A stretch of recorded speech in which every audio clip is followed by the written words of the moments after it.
Bora falar de uma das estratégias de investimentos mais conhecidas no mundo inteiro, que é a Buy and Hold, que no português ficaria comprar e segurar.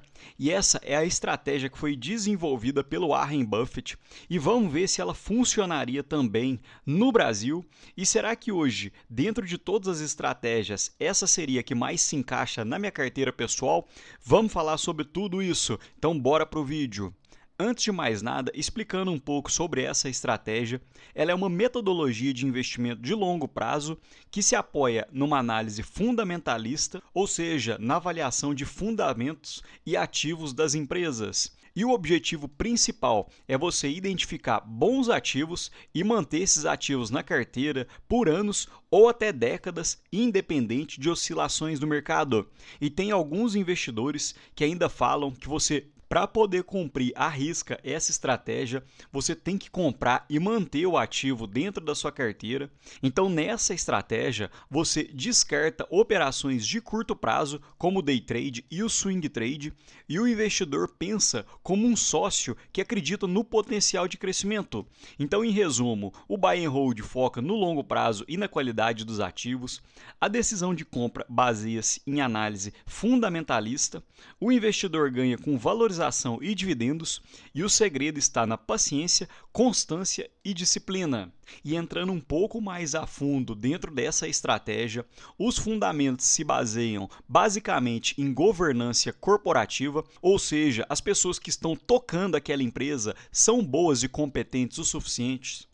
Vantagem competitiva: as empresas do seu portfólio têm alguma vantagem que é impossível ou muito difícil de ser replicada, então ela tem uma boa vantagem.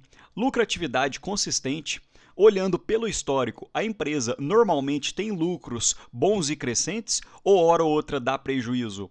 Baixo endividamento: quem conhece o canal sabe que eu sempre fico de olho nesse quesito, principalmente porque no Brasil a taxa média da Selic fica em torno de 6 a 7%.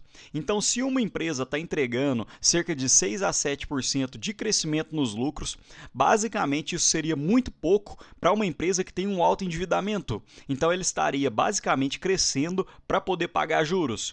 Então, uma empresa de baixo endividamento seria o ideal, com potencial de crescimento, histórico de bons dividendos constantes e que aumentam no longo prazo, e perenidade e propósito.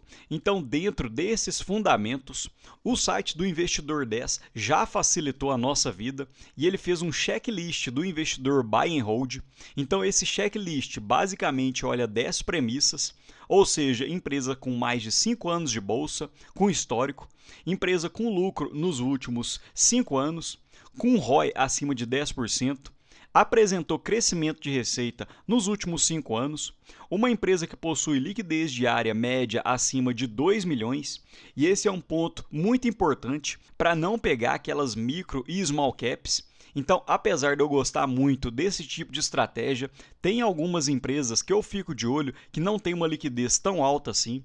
Outro ponto: a empresa nunca deu prejuízo num ano fiscal, e isso olha não apenas no trimestre, mas no ano fiscal por completo. A empresa pagou mais de 5% de dividendos nos últimos 5 anos. Se a empresa possui uma dívida menor que o patrimônio, se a empresa apresentou um crescimento de lucros nos últimos 5 anos, então percebam que são duas coisas diferentes, crescimento de lucros e também de receitas, e se a empresa é bem avaliada pelos usuários do Investidor 10, ou seja, esse já é uma opinião popular, então eu também acredito que seja bem interessante. E para você conseguir encontrar esse indicador, basta vir no site do Investidor 10, venha na parte de ações e aqui você vai conseguir encontrar 3 estratégias muito conhecidas, que são as empresas mais baratas de acordo com Benjamin Graham, a estratégia de Buy and Hold e o ranking pelo Décio Bazin de empresas que ainda teriam potencial de valorização. Então eu gosto muito do site do Investidor 10 porque ele acaba facilitando muito a minha vida. Então, retornando para os slides, hoje, olhando as empresas que compõem e conseguem fazer 100% de pontuação na estratégia Buy and Hold, encontram-se nessa lista aqui, que seria a WEG, Banco BTG, Banco ABC e Marco Polo, ambas eu tenho em carteira. TOTS 3, Multiplan, Porto Seguro, Grupo Mateus, Raia Drogasil, Track and Field, Vivara, Sabesp, Curry, Lave e Wiz. Então eu quis pegar para ver se realmente essas empresas são vencedoras no longo prazo e se a estratégia buy and hold realmente dá certo. Então, para poder ver se realmente a estratégia de buy and hold deu certo olhando pelo histórico, eu peguei o histórico dessas empresas desde meados de 2017 para que a gente possa ter um bom histórico e fui medir a rentabilidade para ver se essas empresas conseguiram ganhar e bater os índices de forma consistente. E algumas dessas empresas hoje ainda não têm um histórico de 9 a 10 anos de bolsa, que são as empresas que eu marquei em amarelo. Então essas empresas não vão participar da rentabilidade. E dentro dessa tabela eu coloquei o ranking das ações buy and hold olhando pelo site do Investidor 10. A VEG teve uma rentabilidade de 781%, Banco BTG Pactual 1.363%, Banco ABC 171%, Marco Polo 278%, TOTS 3 503%, Multiplan com 75%, Porto Seguro 457%, Sabesp 519% e a Wiz, que foi a única com rentabilidade negativa de 43%. E olhando pela média desses 9 ativos, houve uma rentabilidade de 457%. Então, se você tivesse distribuído seu capital de forma uniforme nessas 9 empresas, você teria tido uma alta rentabilidade. Lembrando que nesse mesmo período, o Ibovespa bateu 160%, o IDIV 268% e o IFIX cerca de 97%. Então essa estratégia realmente foi vencedora e conseguiu bater todos os índices. Outro detalhe interessante é que eu coloquei ao lado a rentabilidade de todas as empresas sem o reinvestimento dos dividendos. Então a rentabilidade foi de cerca de 252%, o que bateu o Ibovespa e o IFIX no período. Porém, essa é a importância do reinvestimento dos proventos, porque percebam que se você tivesse reinvestido, você teria quase que duplicado a sua rentabilidade num espaço relativamente curto de tempo. Então, essa é a importância do reinvestimento dos proventos.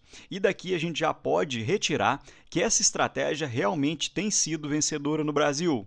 E falando um pouco mais sobre a importância do reinvestimento dos proventos, percebam que no Brasil o efeito é muito importante, saindo de base zero.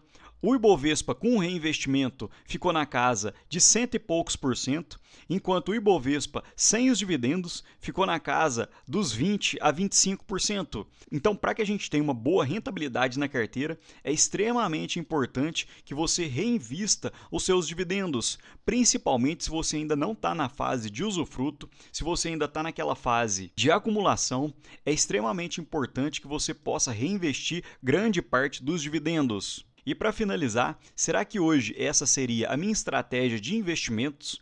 Para contextualizar, hoje eu tenho na minha carteira apenas empresas que pagam dividendos, sendo a BB Seguridade, Banco do Brasil, Banco ABC, Marco Polo, Caixa Seguridade, Banco Bradesco, Petrobras, Ferbasa, Irani e a Schultz. E respondendo a pergunta, sim, essa é a mais próxima dentre as estratégias que eu conheço, que se encaixa dentro da minha própria estratégia. Porém, um ponto importante é que se eu errei na minha estratégia ou se o preço esticou além do que eu acho plausível, eu vendo a empresa. Então, eu não tenho esse amor na empresa de ficar com aquele buy and hold, de comprar hoje e ter a obrigação de ficar por décadas ou até mesmo a vida inteira com essa empresa em carteira. Pode ser que uma empresa realmente fique na minha carteira por décadas, mas vai ser por mérito da própria empresa, não porque eu vou ficar segurando uma empresa meia boca na minha carteira. E só para se ter ideia, em 2025 eu fiz cerca de 2 vendas na minha carteira, em junho e também em meados de setembro, e olhando em retrospecto, pelo menos até o momento, eu acredito que eu tenha tomado boas decisões, porque quando eu montei o canal, eu havia comprado o Bitcoin na casa dos 407 mil. Depois disso, vendi uma grande parte da minha posição na casa dos 620, 600 mil. E depois fiz novas recompras de Bitcoin na casa dos 479 mil. Então, dentro dessas operações, eu consegui obter um certo ganho. E também eu fiz um giro na minha carteira da Porto Seguro, indo para a BB Seguridade, quando a Porto Seguro atingiu cerca de R$ 54, e eu parti para a BB Seguridade no preço de R$ 35. E dentro desse período, a Porto Seguro já caiu uns 15% na cotação. Porém, não é porque a empresa é ruim, muito pelo contrário, é uma ótima empresa, mas eu acreditava que naquele momento o PL encontrava-se muito esticado e os dividendos muito baixos. Mas me conta aqui, pessoal, qual que é a sua estratégia de investimentos? Você olha mais para os dividendos ou você gosta de fazer uma análise mais fundamentalista, assim como eu? Eu quero saber um pouco da sua estratégia, me conta aqui embaixo. No mais, deixo um ótimo dia para vocês e um abraço.